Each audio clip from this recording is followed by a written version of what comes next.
आया शिष्य संतापहारिणे सच्चिदानंद रूपाय रामाय गुरवे नमः। धन्य धन्य सद्गुरु सुखदा महिमा कही न जाए। जो कुछ कहूँ तुम्हारी कृपा मोतें कछु न बसा। मंच पर विराजमान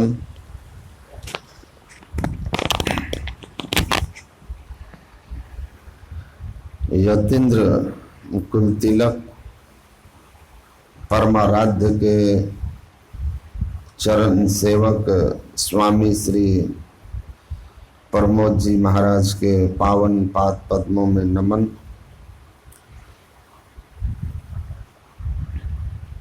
अपने उत्तम ज्ञान और मृदुल निर्मल व्यवहार के महाधनी स्वामी श्री निर्मलानंद जी महाराज के श्री चरणों में नमन। संतमत के युवा प्रखर वक्ता स्वामी श्री परमानंद जी महाराज एवं समस्त वंदनीय साधु समाज के श्री चरणों में नमन। परम आदरणीय सत्संग प्रेमी महानुभाव धर्मानुरागिनी माताओं एवं धर्मशिला बहनों,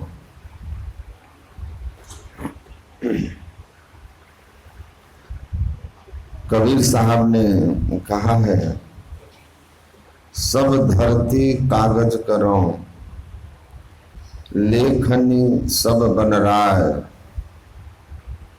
सात समुद्र की मसी करो गुरु गुण लिखा न जाए।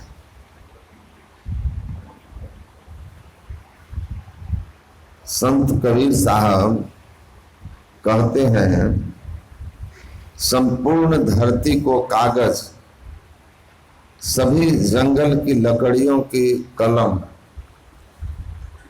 सातों महासमुद्रों के जल को स्याही बनाकर शेष महेश और शारदा भी लिखें और अपनी मुंह से कहें तो गुरु की महिमा का बखान नहीं कर सकते।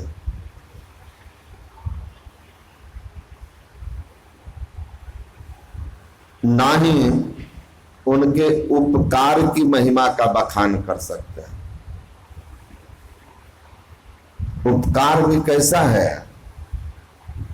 उनकी कृपा कैसी है, तो कृपा सिंधु,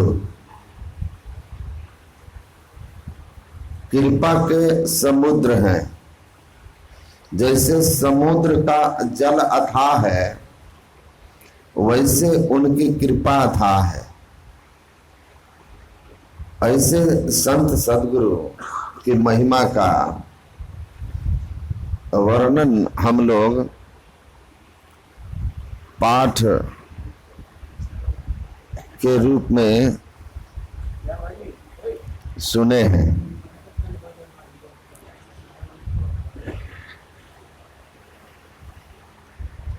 आप लोग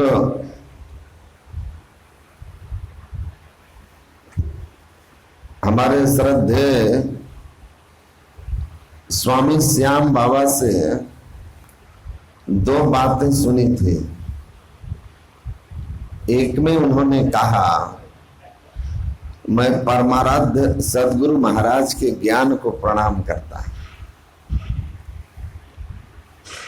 और दूसरी बात उन्होंने कहा कि संतमत नगद सौदा है। नगद सौदा, गुरु महाराज कहते हैं कि नगद सौदा का अर्थ है कि एक हाथ दीजिए और दूसरे हाथ लीजिए, दाम दीजिए, अब वस्तु मोल लीजिए। तो दाम देना क्या है? गुरु महाराज कहते हैं सदाचार में रह करके साधना में समय लगाना दाम देना है। और ऐसा जो करते हैं वह कुछ न कुछ अपने अंदर में अनुभव करते हैं, यह वस्तु लेना है, यह वस्तु लेना है। तो यह नगद सौदा है। आप गुरु की महिमा सुन रहे हैं तो गुरु की महिमा केवल सुनने की चीज नहीं है, जो अपने जीवन में गुरु के ज्ञान को उतारते हैं उस गुरु की महिमा को अनुभव करते हैं, अनुभव करते हैं। और साधना में जैसे जैसे आप ऊपर उठते जाएंगे, आप गुरु की महिमा को उतनी ही साफ साफ समझते जाएंगे, अनुभव करते जाएंगे। एक माधव दास नाम के सत्संगी थे, गृहस्थ महात्मा, पूर्णिया जिले के। वो सदगुरु महाराज से 1971 में मनिहारी आश्रम के मास ध्यानाभ्यास में पूछा, हुजूर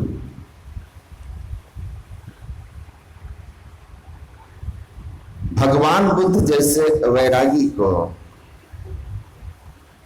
550 जन्म लग गए थे मोक्ष पाने में। हम लोग गृहस्थ हैं, गृहस्था आश्रम में हैं, गृह कारज नाना जंजाला। वैसा वैराग्य नहीं है। हम लोगों को कितने जन्म लगेंगे सोच कर डर जाता हूं। गुरु महाराज ने उनके प्रश्नों को सीधे उत्तर न देते हुए कहा, 2008 मार्च अंक शांति संदेश आप पढ़ेंगे, महर्षि संत सेवी महाराज का द्वारा यह संस्मरण है। वो तो वो क्या कहते हैं कि माता सबरी को कितना जन्म लगा।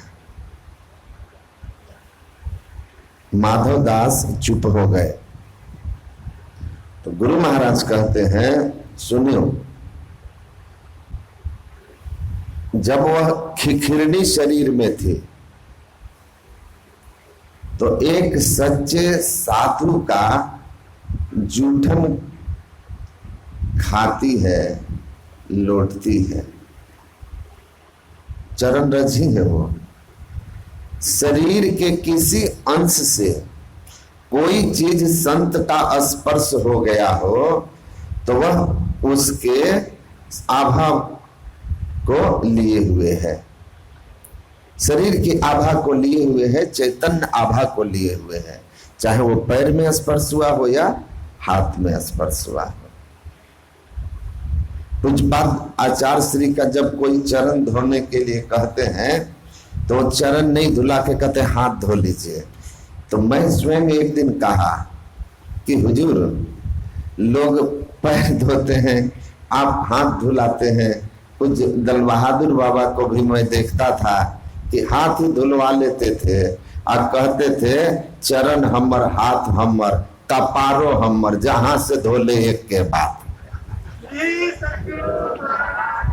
एक के बाद। तो हम बोले एक के बाद कैसे हो गया? तो आचार्य श्री कहे कि चरण लोग क्यों धोते हैं?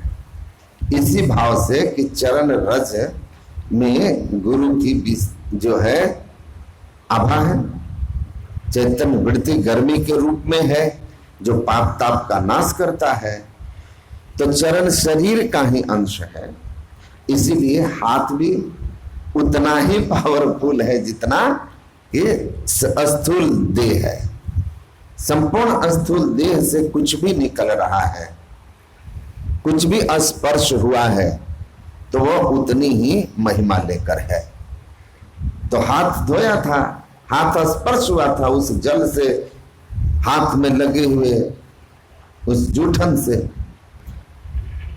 तो उसको वो पान करती है और इसका परिणाम देख लीजिए, उस मिट्टी रूप आभा का स्पर्श का महिमा देख लीजिए।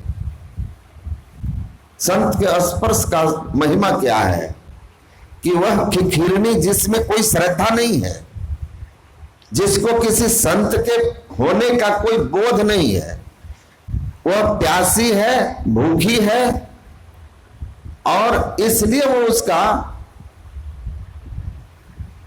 उसको ग्रहण करती है। लेकिन आप जाने में या अनजाने में आग को छुओगे तो आग अपना प्रभाव तो डाल ही देगी।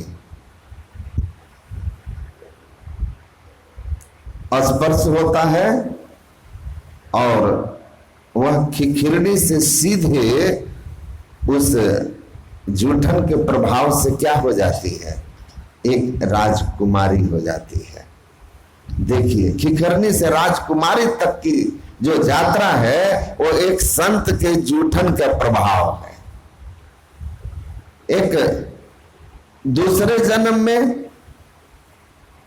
पूर्व का संस्कार है, उस संस्कार से वह अपने राजमहल में ही जब वह विवाहित होती है तो अपने पति राजा के सहमति से साधु महात्माओं को राजमहल में बुलाकर सत्संग सुनती है। एक सच्चे संत पहुंच जाते हैं, छोटे छोटे साधु महात्माओं की सेवा करते करते पुण्य जमा हो गया, पुण्य जमा हो गया। कहते हैं ना, अपने छत पर अगर आप मैना तोता गौरैया को भी अनाज फेंकते रहेंगे, चिड़ियों का सम्मान करते रहेंगे, तो एक दिन वहां हंस भी उतर जाएगा, हंस भी आपके छत पर उतर जाएगा, यह देखकर कि यहाँ चिड़ियों का सम्मान है। तो सच्चे संत आ गए, पुण्य पुंज बिनु मिल ही न संता, पुण्य की पूंजी फलीभूत हुई, संत मिल गए।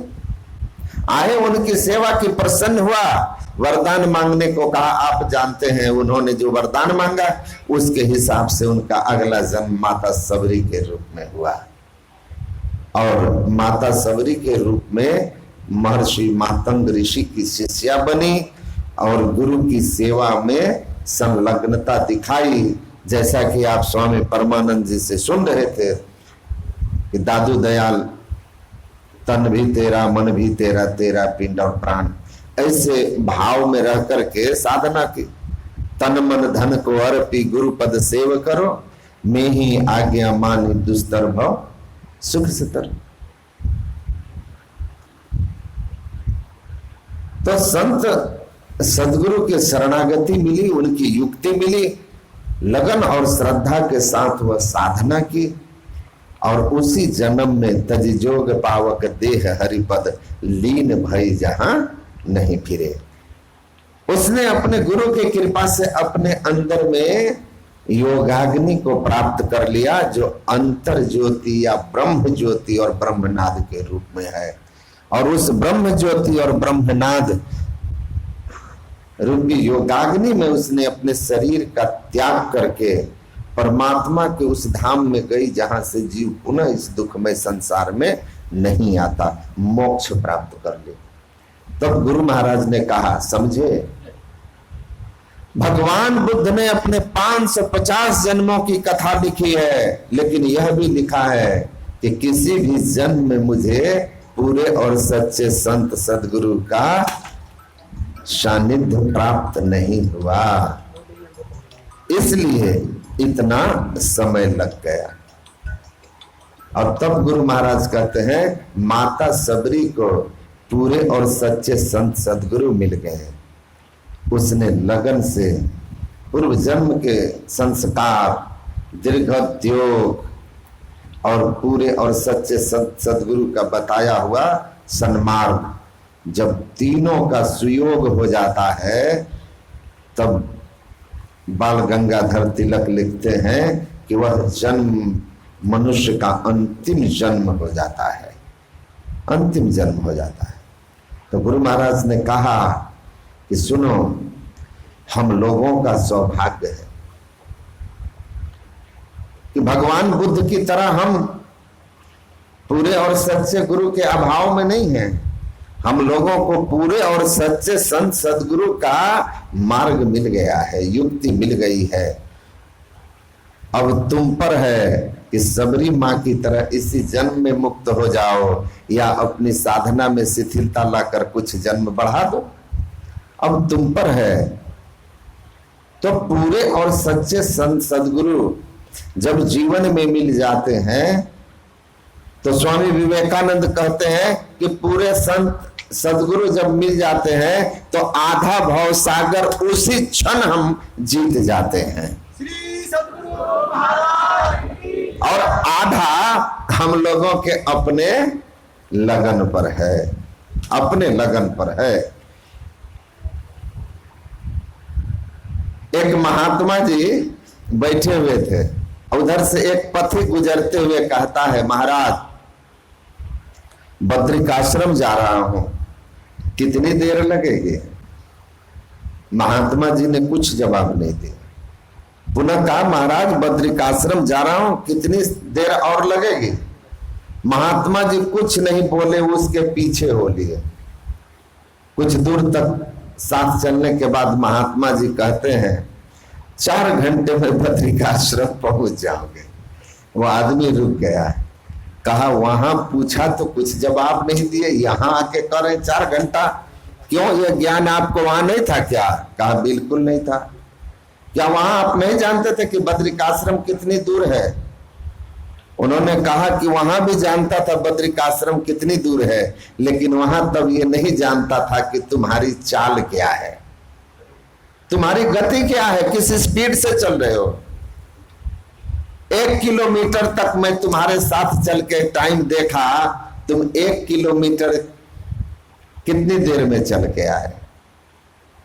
अब बद्रिकाश्रम यहां से 20 किलोमीटर है और तुम्हारी चाल जो है वो 5 किलोमीटर प्रति घंटा की है। तो 5 किलोमीटर प्रति घंटा की चाल है तुम्हारी, इस चाल से चलोगे तो बद्रिकाश्रम 4 घंटे में पहुंच जाओगे। अगर तुम्हारी चाल 10 किलोमीटर प्रति घंटा की होती तो बद्रिकाश्रम 2 घंटे में पहुंच जाते। दूरी का महत्व, दूरी केवल जानने से आप समय नहीं बता सकते, क्योंकि दूरी के साथ साथ हमें अपनी गति का भी ज्ञान होना चाहिए, है ना? तभी ना जानेंगे कि समय बराबर दूरी बटा चाल। तो हमारी चाल क्या है? कृपा सिंधु नर रूप हरि, कृपा के समुद्र नर के रूप में हरि। संत सदगुरु कि हम लोगों को कृपा प्राप्त है। अब पूछिए कैसे? तो कहते हैं, गुरु दयाल दया करी दिए भेद बताई, महा अभागी जीव के दिए भाग जगाए। तो भेद मिल गया। हम अभागी थे 84 में जाने वाले, उनको भेद देकर के दिशाएं बदल दी। 84 की धार से मोड़ करके ईश्वर की ओर करके अब मनुष्य शरीर सुनिश्चित कर दिया। करना थोड़ा थोड़ा तो होगा ना। अब नियम से कर रहे हैं तो 84 की धार से तो निकल गए, क्योंकि गुरु महाराज ने स्पष्ट कहा है कि जो नियमित रूप से त्रैकाल संध्या वंदन करते रहेंगे, थोड़ा थोड़ा भी अभ्यास करते रहेंगे, वह मनुष्य शरीर से नहीं गिरेंगे। तो नगद सौदा है ये, साधन कीजिएगा, अनुभव होगा, अनुभव होने लगेगा। चित्त वृत्ति के सिमटाव से गुरु कृपा की अनुभूति साधक स्वतः करने लगता है।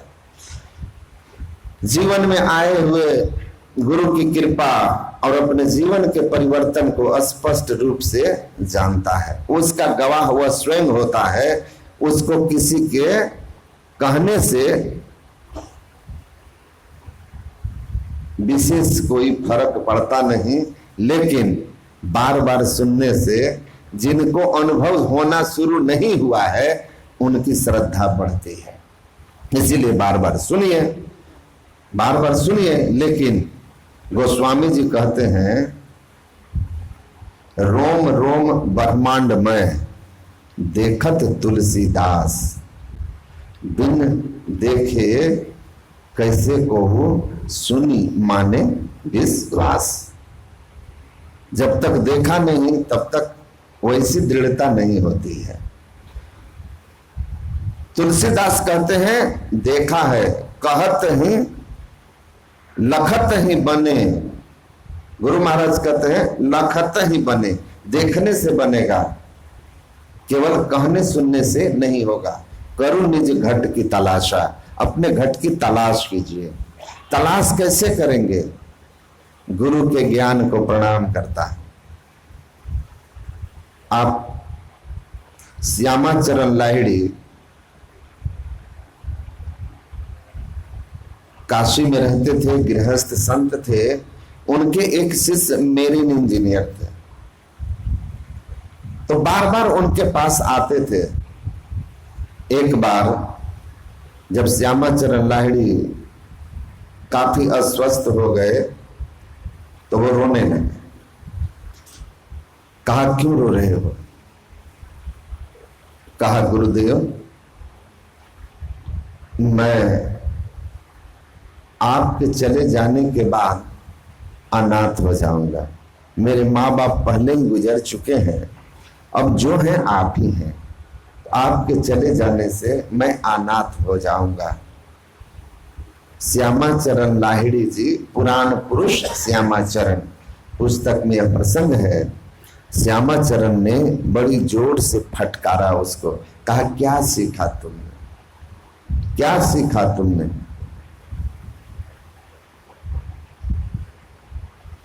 यह देह श्यामाचरण है, यह देह श्यामाचरण है। गुरु नाम है ज्ञान का, शिष्य सीख ले सोए, ज्ञान मर्जाद जाने बिना गुरु और शिष्य न कोई। कहा यह देह श्यामाचरण, इस देह से जो ज्ञान निश्रित हुआ है वह ज्ञान कल्याणकारी है। वह ज्ञान जब उस शरीर में प्रकट हुआ तब उस शरीर का चरण रज भी प्रभावकारी हुआ है ना? चरण रज भी प्रभावकारी हुआ। हमें कई लोग कहते हैं महाराज चलिए मेरे घर में चरण रख दीजिए। मैं बोलता हूं अभी मेरा गोड़ है, चरण नहीं हुआ है, अभी ये पैर है, चरण रज अभी नहीं हुआ। चरण रज तब होगा जब शब्दातीत पद में सूरत पूर्ण समाधि में एक मेक हो जाएगी। अभी तो पैर है भाई, ले चलो पैर। तो जब ज्ञान प्रकट हुआ, सब घट मेरी साइया सुनी सेज न कोय, बलिहारी वा घट की चाघट प्रकट हो। जिस घट में ब्रह्म विद्या ब्रह्म ज्ञान प्रकट हो गया, ब्रह्मानुभूति हो गई, वही शरीर न महिमावान सदगुरु हो गया। सदगुरु का शरीर वही हुआ ना।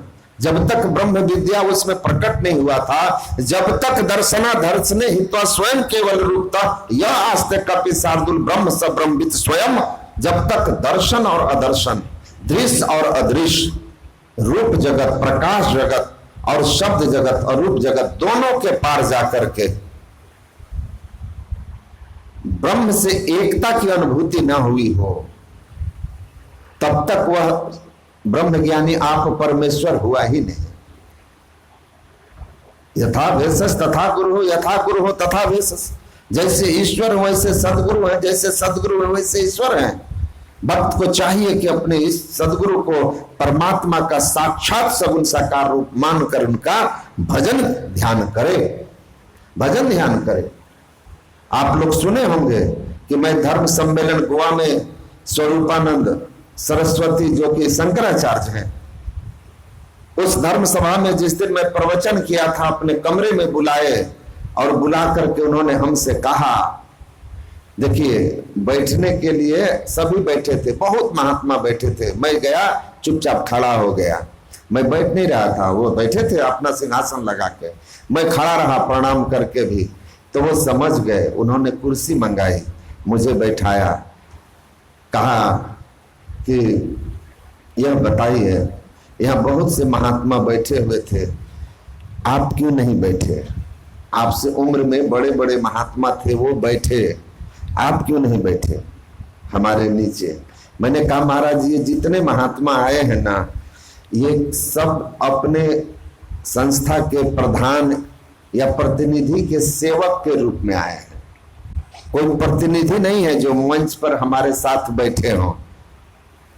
और मैं अवश्य ही उम्र में इन सबसे छोटा हूं, और आप जैसे महापुरुष के चरण में बैठना हमारे लिए सौभाग्य की बात है। मैं अवश्य ही बैठूंगा कभी, लेकिन अभी मैं इसलिए नहीं बैठा महाराज कि मैं अभी संतमत सत्संग नामक संस्था जो महर्षि में ही परमहंस जैसे महापुरुष के द्वारा स्थापित है, वैसे महान संस्था का आचार्य का प्रतिनिधि हूं। अभी मैं नीचे बैठ गया, इसका मतलब मेरी पूरी संस्था आपके चरण में बैठ गई, और मैं अपनी पूरी संस्था को तो आपके चरणों में नहीं बैठा सकता महाराज। अभी मैं आचार्य प्रतिनिधि हूं, मेरा महत्व आचार्य का महत्व है। मैं बैठता हूं आपके बराबर सिंहासन पर, मंच पर, तो नीचे कैसे बैठ जाता? तो कहते हैं कि आप मर्यादा की रेखा को पहचानते हैं। और तब उन्होंने मुझसे कहा, अच्छा ये बताइए, इतने सारे इष्ट, भगवान राम, भगवान कृष्ण, भगवान शिव और देवी देवता हैं, उन सब के रहते हुए आप लोग सबको छोड़कर महर्षि में ही परमहंस जी महाराज का ध्यान भजन करते हैं, ऐसा क्यों? तो मैं भी वही किया है, हाथ जोड़ के कहा महाराज यह बताइए, अपने संत सदगुरु को इष्ट ईश्वर मान करके, ईश्वर का सगुण साकार रूप कृपा सिंधु नर रूप हरि, नर के रूप में हरि साक्षात मान करके पूजन अर्चन ध्यान वंदन करने की वैदिक मान्यता है कि नहीं है? वेदों में इसकी मान्यता है कि नहीं है? आप शंकराचार्य हैं, आपसे ज्यादा वेद वेदांत को कौन जानता है महाराज? तो आप ही बता दें, यह हम लोग जो कर रहे हैं यह वेद अनुकूल है या वेद के विपरीत है? तब उन्होंने हंसते हुए कहा कि संत सदगुरु को ईश्वर मान करके पूजन अर्चन करने की वैदिक मान्यता है। हाँ, आजकल गुरुडम बहुत है, गुरु के नाम पर बहुत कुछ होता है। मैंने कहा मैं, आप जिनकी बात कर रहे हैं मेरे गुरु महाराज, मैं उनके बारे में जानना चाहता हूं। तब उन्होंने कहा अवश्य ही गुरु को इष्ट मानकर, ईश्वर मान करके ध्यान पूजन करना चाहिए। गुरु अगर आदि शंकराचार्य और महर्षि में ही परमहंस जैसे हों तब। तो सदगुरु महाराज उन्होंने कहा, श्यामाचरण लाहिड़ी ने कहा कि सुनो, देह को ही श्यामाचरण मानते हो? सुनो, असली गुरु किसको कहते हैं? कहा अज्ञान तिमिरांधस्य ज्ञानांजन शलाकया चक्षुर उन्मीलितम येन तस्मै श्री गुरुवे नमः। वो कहते हैं अज्ञान अंधकार में पड़े हुए जीव को दृष्टि दे करके जो प्रकाश करा दे वही गुरु है। तो प्रकाश किससे होगा? एक चरण रज मिट्टी रूप में, दूसरा चरण रज आभा रूप में, जो मानस ध्यान से होता है। और आंख बंद करने पर जो अंधेरा देखते हैं, इस अंधेरे को नाश करने वाला क्या है? दृष्टि योग। अंजन आंजिए नित सोई, अजहि अंजन से तिमिर नासे दृष्टि निर्मल होई। कहा कि आंखों में अंजन लगाते हैं, सुरमा लगाते हैं, बहुत अच्छी बात है, काजल लगाते हैं, बहुत अच्छी बात है, लेकिन इस काजल से कल्याण नहीं होने वाला। ऐसा सुरमा लगाओ, ऐसा काजल लगाओ कि आपके आंखों के सामने आंख बंद करने पर जो अंधकार का वज्र कपाट है वह वज्र कपाट खुल जाए। ऐसा अंजन क्या है? गुरु महाराज के प्रवचन में है, यह अंजन है दृष्टि योग अभ्यास से तरसने वाला ब्रह्म ज्योति, जिसको अभी आप परमानंद बाबा से सुन रहे थे कि दिव्य दृष्टि से झलकने वाला ब्रह्म ज्योति वह तीसरा चरण रज है जो हमारे सूक्ष्म और कारण शरीर पर लगता है और जिसका परिणाम होता है उगर ही विमल बिलोचन ही के मिठई दोष दुख भाव रजनी के सुजई रामचरित मणिमानिक गुपुत प्रकट जहजेज ही खानिक यथा सुअंजन आंजद्रिक साधक सिद्ध सुजान कौतुक देख शैलबना भूतल भूरे निदान। यथा सुअंजन आंजद्रिक, वह सुअंजन है, वह दिव्य दृष्टि से झलकने वाला दिव्य प्रकाश। तो वह जो ज्ञान है, दिव्य दृष्टि खोलने के लिए जो अभ्यास किया जा रहा है, जो अंधकार को नाश करके प्रकाश करा देगा, असली यही गुरु दीक्षा है और यही आपके अंदर के अंधकार को नाश करेगा। और ये जो ज्ञान है वास्तव में यही गुरु है। इसीलिए गुरु महाराज कहते थे एक मंत्र का जप और एक रूप का ध्यान कहीं कोई आपको बतला देगा, लेकिन ईड़ा पिंगला ऊपर पहुंचे सुखमन पाटुगारा भयाजी हरि रसपी मतवारा। ऐसा भेद, ऐसा युक्ति, ऐसा ज्ञान जहां नहीं मिले समझना वह असली गुरु दीक्षा नहीं है, वह गुरु असली नहीं। तो ज्ञान जहां असली नहीं वो गुरु असली नहीं। तो ये ज्ञान को आप पकड़ के रहिए। भगवान बुद्ध के एक शिष्य थे, वो भगवान बुद्ध के पास बैठे रहते थे, आते थे, बैठे रहते थे, बुद्ध को निहारते रहते थे। सब लोग जब ध्यान करने चले जाते तो आंख खोलकर बुद्ध को देखते रहते। भगवान बुद्ध ने कहा तुम आंख खोलकर मुझे क्यों देखते रहते हो? बक्कली नाम था उनका। आंख बंद करके देखो। खुली आंखों से कहा महाराज आपका रूप इतना आकर्षक है कि मैं उसको देख करके मन भरता ही नहीं। भगवान बुद्ध ने कहा सुनो, जो आंख खोल कर देख रहे हो वो जिस दिन आंख बंद करके देखने लग जाओगे उस दिन तुम और अभी जो तुम हो आंख खोलकर मुझे देखने वाला और इसी तरह आंख बंद करके मुझे देखने वाला जो तुम होगे, दोनों में 1000 गुना अंतर आ जाएगा। 1000 गुना का अंतर आ जाएगा बंद नेत्र से जब देखोगे हूबहू रूप को। और तब उन्होंने कहा कि जाओ अब घर जाकर बंद नेत्रों से साधन करना। तो कहा गुरुदेव मैं आपसे दूर जाना मेरे लिए संभव नहीं हो पा रहा है। तो भगवान बुद्ध ने कहा था यो मम पश्यति यो धम्मम पश्यति यो धम्मम पश्यति सो मम पश्यति अपस्यमान सद्धम्मम मां पश्यति मां पश्यति। इसका भाव क्या है? जो गुरु बसे बनारसी शिष्य तमुंदर पार एक पलक बिछड़े नहीं जो गुण होए शरीर। शिष्य समुंदर तीर एक पलक बिछड़े नहीं जो गुण होए शरीर।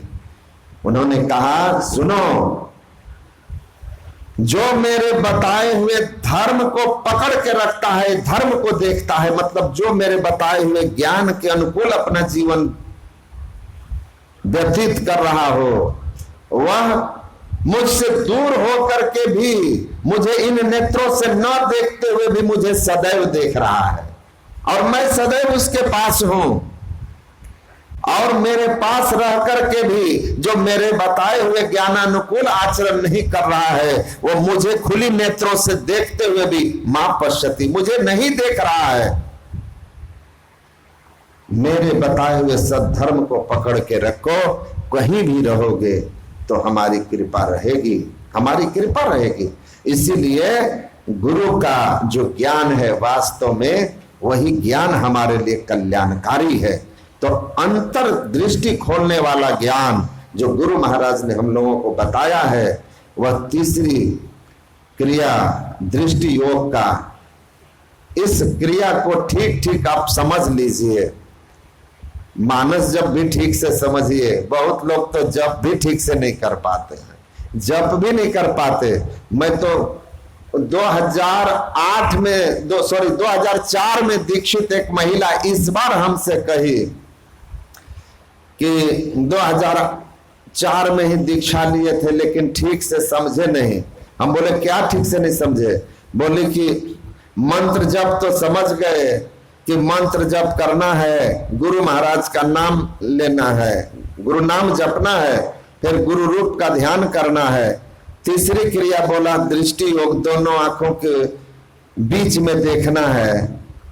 तो हमको इसमें सस्पिशन है। हम बोले कैसे करते हैं, कीजिए तो आंख बंद करके कहते ऐसे बैठ जाते हैं और गुरु महाराज का नाम जप शुरू कर देते हैं। हम बोले कौन सा नाम, तो मैं ही बाबा, मैं ही बाबा।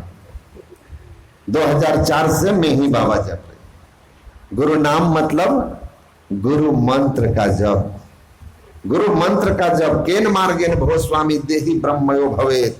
माता पार्वती ने पूछा तो भगवान शिव ने कहा था देहि ब्रह्म भयोत यस्मात् तत्कृपा बदामहम सर्व पाप विमुक्त आत्मा श्री गुरुपद सेवनाथ। संत सदगुरु की बताई हुई जो युक्ति से साधन भजन करते हैं, गुरु की सेवा करते हैं, वही सभी पापों से मुक्त होकर गुरु कृपा को प्राप्त कर लेते हैं। गुरु कृपा को प्राप्त कर सर्व पापों से मुक्त हो जाते हैं।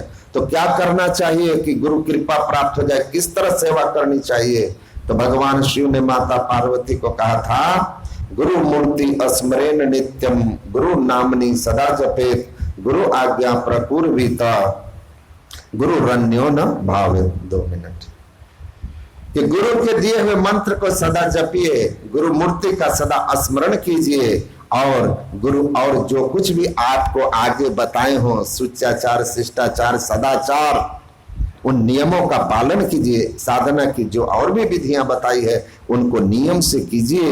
यही गुरु क्या सेवा है, आज्ञा समन सुसाहिब सेवा।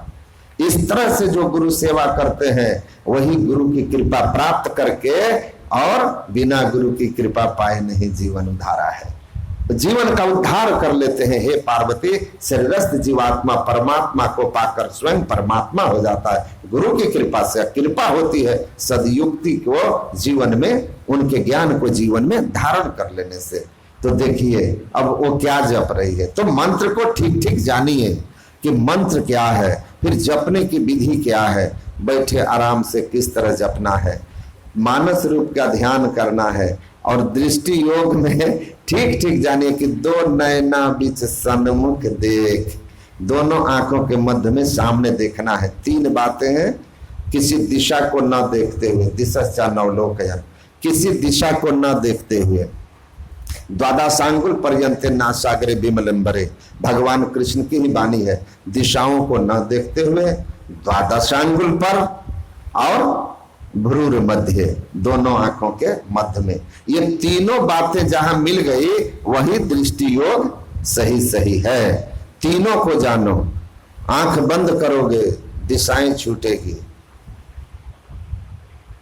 नीचे ऊपर रहता है 8 दिशा छूट जाती है, बाएं दाएं पूरब पश्चिम आपको ज्ञान नहीं होगा। आंख बंद करके 4 फेरा घुमा के खड़ा कर दें, आप पूछें कि किस दिशा में खड़े हैं, आप नहीं बता पाएंगे। तो चारों दिशाएं आपकी छूट गई और 4 कोण छूट गए, 8 दिशा छूट गई। लेकिन नीचे ऊपर का आपको ज्ञान रहेगा कि गर्दन नीचे है कि ऊपर है, 2 दिशाएं रहेगी। ये कैसे छूटती है? तो महापुरुष कहते हैं अधा ऊर्ध्व और बाएं दाएं पिछु 5 त्याग षष्ठ बीचो बीच एक निशान दृष्टि की लाग। जहां ये दृष्टि आप दोनों आंखों के ठीक मध्य में द्वादशांगुल पर्यंत, द्वादशांगुल पर 2 आंखों के मध्य में किसी दिशा को न देखते हुए ठीक सामने, न नीचे न ऊपर जब हो जाएंगे तो दिशाएं दोनों छूट गई। ठीक सामने दृष्टि को स्थिर कीजिए, दृष्टि उगल कर धरो सोए बिंदु में झलकत श्वेत निशान। तो इस तरह ठीक ठीक जान करके सामने दृष्टि को टिकाना है। द्वादशांगुल कोई मीटर गज लेके नहीं घुसते। महर्षि संजीवी जी महाराज कहते थे कि नाप लोगे, हाँ, दोनों आंखों के मध्य में ठीक सामने गुरु की युक्ति से देखोगे। अब मन में कोई ख्याल आए हटाते जाओ तो धीरे धीरे चित्त वृत्ति का सिमटाव होते जाएगा। जैसे जैसे ख्याल आना कम होगा, मन का भागना कम होगा, दृष्टि वैसे वैसे सिमटती चली जाएगी और एक समय आएगा कि अपने आप द्वादशांगुल पर जाकर दृष्टि आपस में सट जाएगी। सटेगी तो कुछ न कुछ प्रकाश दिख जाएगा। और यकीन रखिए एक बार केवल सटना चाहिए। पूरे जीवन में एक बार सट गया तो उसका जो लाभ है वो तो आप जानते हैं कि 100 जन्म के किए हुए भगवान कृष्ण ने कहा उसके पाप नाश हो जाते हैं। मूर्त बपियो गच्छन् नासाग्रे मनसा सर्वम तरति पापानम तस् जन्म शतार्जितम। और इतना ही नहीं, एक बार दृष्टि उस निश्चित जगह पर सटी तो आपको अपना द्वादशांगुल का ठीक ठीक ज्ञान हो जाएगा। उसके बाद आप दृष्टि को जैसे टिकाएंगे, दृष्टि बार बार वहीं जाके खड़ी होगी, अब बार बार सटेगी हटेगी, सटेगी हटेगी, और आपको अपने अंदर का खेल खुली खुली लिखी पड़े, प्रकाश की झलक मिलनी शुरू हो जाएगी।